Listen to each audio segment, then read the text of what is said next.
town of Gladstone. This town many years ago was mostly cattle country around us, and this was Australia's very first meat cannery here, where they used to do corned beef.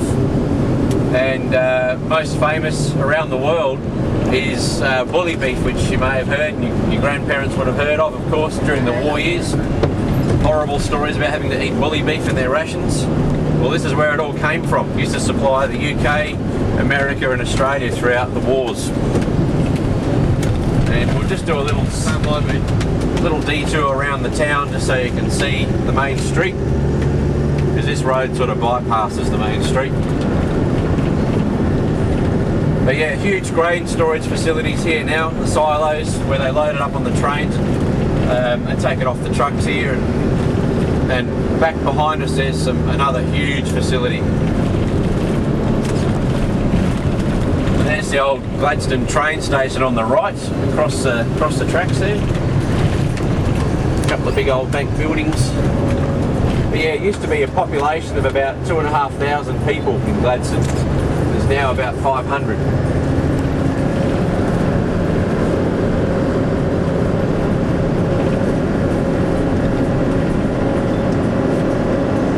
Classic pubs, one across the right there, Gladstone Hotel, and we've got the commercial here on the left, on the corner.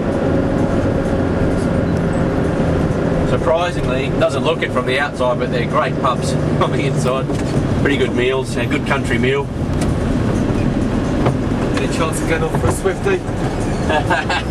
Not on this time schedule, unfortunately.